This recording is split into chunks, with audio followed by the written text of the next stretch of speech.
What is up YouTube, it's Kingfisher745.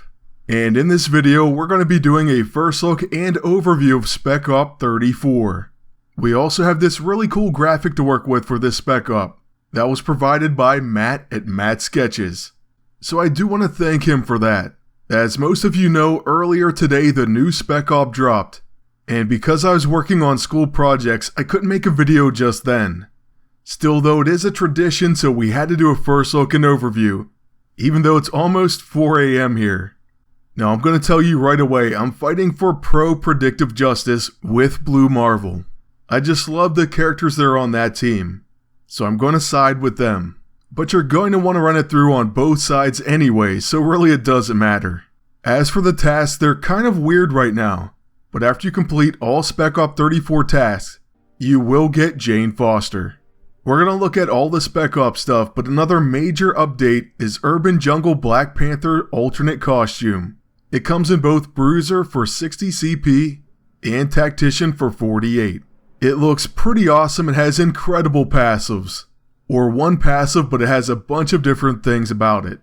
We're actually going to take a look at him and his alternate costume in his own video, and I'll try to make that tomorrow. So it's now become my top priority. Because of that, we're going to focus on the other two characters, the new ones, and the rest of Spec Op, so we'll leave that for tomorrow. Just know that we bought both costumes right away. Now as far as the Wakandan Speed Blade, it's Vibranium set piece 4 of 4. It's a single target attack, but with any other set piece the blade grants an extra turn. It also has deadly crits, Paragon Exploiter, and consumes all stacks of seismic activity to deal extra damage. All in all, with that extra turn, it looks awesome. Pretty solid damage, and it's for free basically. So what's not to like? And once you add in deadly crits and Paragon Exploiter, it should deal a ton of damage. It seems kind of scary, and the only thing that remains to be seen is what the other set pieces do, which you can find them in your research tab.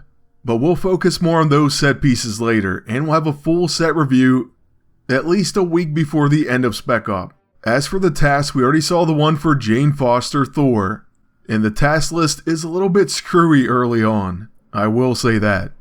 But we'll also cover the task list as soon as we can. Now there's going to be a huge piece of the storyline the first time you go into the Spec Op. Basically what's going on is everyone's going to be taking sides. An Inhuman called the Profiler can see the future, or predict it, and he's saying the Inhumans are going to be wiped out. It happens because of something Dr. Doom does. Now I'm going to be honest, I'm with most of you and think, Minority Report, that's not good. You can't predict the future, or do something to someone because of something that might happen. However, at the same time, if you can stop a genocide from happening, wouldn't you? So it's actually a really difficult debate.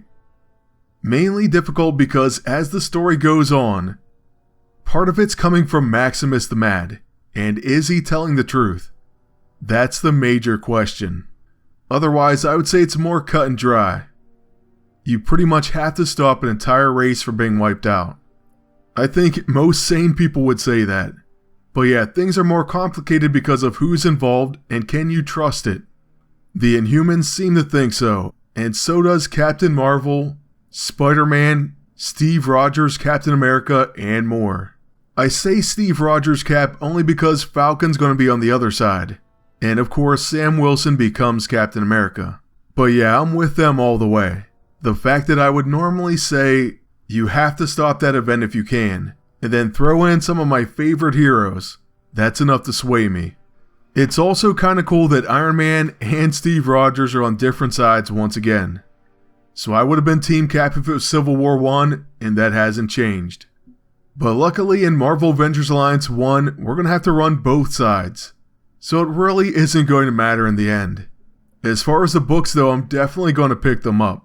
This seems like a really interesting event, even though it may be different in the comics than it is in the game. They're not supposed to spoil anything, so they may have actually made this story up themselves. You have to give it to Playdom, they are good storytellers. I love a lot of their events, and their Season 2 storyline of course. But yeah, this dialogue is a little bit long-winded, at least for the video, but I didn't want to cut it out just in case anyone missed it, or someone wanted to read it. At this point, the lines are being drawn in the sand, and Rescue, Tony Stark, Black Panther, Quake, and Hank Pym are going to be on the other side. Maria Hill, surprisingly enough, is going to be on Steve's side, along with Spidey, Cloak and Dagger. I think I even saw Iron Patriot, which is amazing, and Captain Marvel, just to name a few. Oh, Blue Marvel too. So it seems like a really powerful side. You won't be disappointed if you pick it first. Plenty of powerful heroes to choose from, and it should make the Spec Op quite easy. But as we're coming to the end of the dialogue, you're going to see in Mission 1, there is the High Revolutionary, then Jane Foster as Thor, and Ultron. But Mission 4 isn't available until you complete both sides. And Kang is obviously visible right there. So a time traveler. That's pretty interesting. It may throw a wrinkle into this whole debate. As for the first item, it's the Vibranium Mystic Amplifier, and it's going to give a large offensive bonus. So instead of being balanced, it's leaning towards attack.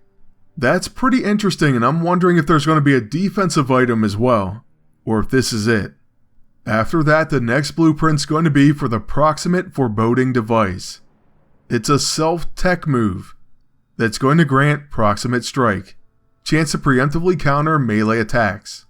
And this is a special functionality, so it may not be activated manually. I'll be honest with you, I like that. I'm glad that you don't have to activate it. It's one less thing you have to do, and that means it's always active. You will also be happy to know there's a ranged version, so I'm glad in this case they didn't play favorites. In fact, I'm wondering what the last one's going to be. Buff and debuff? Why, of course. So yeah, we get plenty of options right here. We can put in all three if we wanted, but that would be a little bit crazy. Now as for the main reward, of course, they're showing Blue Marvel in the taskbar.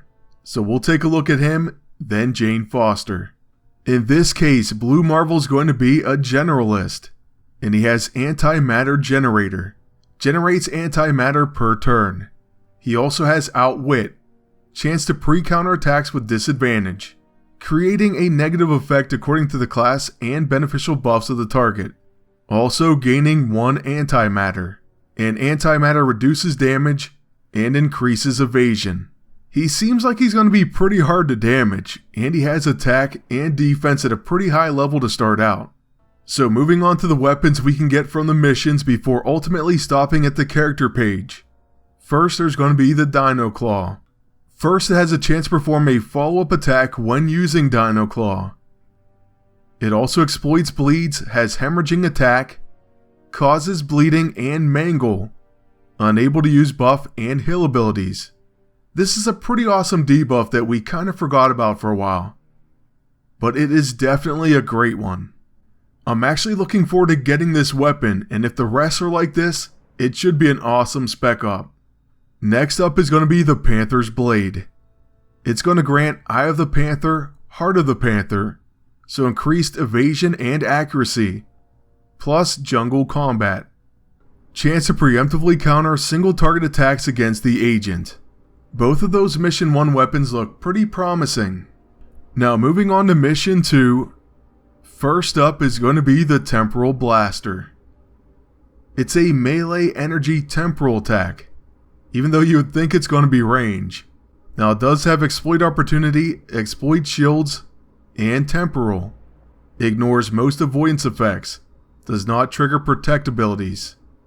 Then it's going to cause reduced potential and grant out of time. Chance to slip out of time and evade an attack. Now out of time is extremely annoying, so that alone makes this pretty great. But it has exploit opportunity and shields, plus it's temporal. That's a pretty great weapon. So let's see if the other item is as good. The Greater Bifurcator hits all enemies. It's stealthy, causes bifurcation, and grants stamina back to the party. Okay, well you could make this a quick action with that one tactician costume, the safeguard suit. But Not really great. I don't care too much about it. Still, 1 out of 2 in Mission 2 isn't bad. So moving on to Mission 3. Let's see if Ultron has anything we want. First up is going to be the Magic Incantation Ring. It grants magic empowerment. Gain increasing total damage when targeted by a magic attack. It's also a quick action, and it causes Bane and Meteor Swarm. So an item with Meteor Swarm, just what we needed. That alone makes this pretty sick. And it comes with Bane as well, plus it's a quick action. So yeah, I'll take one. Then for the other item we're going to look at, it's going to be the Ultron Arm. It does have adamantium, so attacks ignore the defense stat. It causes internal bleeding, ravaged, and incapacitation. Well, it would be pretty cool holding an Ultron arm and beating your opponents with it, but it's not nearly as good as some of the other items. Still though, not a bad weapon at all. This Spec Op seems stacked, and we haven't even seen Mission 4. Remember the Hand of Apocalypse? Yeah, that was pretty sick. Let's hope it's something like that. As for the character, since we already saw his passives, we will begin with Blue Marvel. So now let's move on to his abilities. For his level 1, we have Antimatter Uppercut. It's going to be a single target melee attack that grants 3 times antimatter, causes reduced potential, and gives him combat expertise. Counterattacks when attacked by any attack. Not a bad attack at all, especially for level 1, and we are getting more reduced potential in the game, which could be pretty interesting. Moving on to his level 2, it's called Energy Bolt, a ranged energy attack that generates 2 antimatter, causes downgrade, incapacitation, and grants himself Epiphany. The next attack is guaranteed to crit. Once again, a pretty solid attack. Downgrade could really come in handy, and he apparently is an antimatter generating machine. As for his level 6, it's Antimatter Manipulation, and it's an AoE buff. It has Antimatter Reserve, consumes all stacks of antimatter. Then it's going to be a quick action. It removes debuffs, grants Focus, Strengthened, Fortified, and Agile. So we have another Gallarhorn. But it may be even better. It's a quick action. The only thing I don't get is why would you want to consume all your stacks of antimatter? Wouldn't you just use this right away and not wait until you had a bunch of stacks? Like, I don't see any benefit to using it when you have more stacks of antimatter. So a little bit weird, but definitely an incredible ability. All those Finest Hour characters just got an even better team up. Well, at least different, maybe not entirely better, we'll just have to see. As for Blue Marvel's level 9, it's Antimatter Blast. This is a single target attack that has advantage, deals additional damage to enemies with Flustered, Perplexed, Immobilized, and Shaken. It kinda reminds me of Chase Stein for some reason. Maybe we'll try them out together. This attack also has deadly crits, exploit shields, exploit stuns, Finest Hour, and ignore defense, plus Shield Breaker. So this should be a single target knockout attack. It really should. Now that's what we like to see. But it does have a 2-round cooldown. All in all, I think he is very promising as we expected. He's a very powerful hero, so he needed to be represented with a one-shot ability. Plus all those buffs as a quick action. Yeah, sign me up, I need to get this guy. Now the other character in game was highly anticipated and I thought her sprite looked amazing. It's going to be Thor, Jane Foster. Now Jane is going to be a scrapper in game. And first she has Asgardian Ambassador, immune to burning, chilled, poisoned, and radiation. Next she has Charging Energy, gains an increasing damage buff whenever an electric attack is used. Hello Electro.